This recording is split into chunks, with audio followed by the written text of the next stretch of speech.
आणि एक सविस्तर बातमी आहे। रत्नागिरीमध्ये टिळकाळी सार्वजनिक गणेशोत्सवाच्या विसर्जन मिरवणुकीला आता सुरुवात झाली आहे। या मंडळाचे हे 99वं वर्ष होतं। ढोल ताशा आणि लेझिम पथकासह गणरायाची विसर्जन मिरवणूक अशा प्रकारे थाटामाटात निघाली।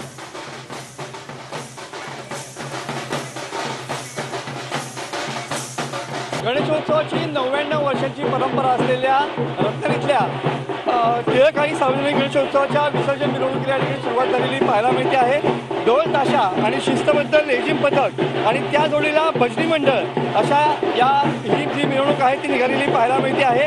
डीजे किंवा बँजो अशांना काठ्या देत डोळ्यांचे पाडणे फेरणारी ही लेझिम पथकाची विसर्जन मिरवणूक त्या ठिकाणी पाहायला मिळते आहे।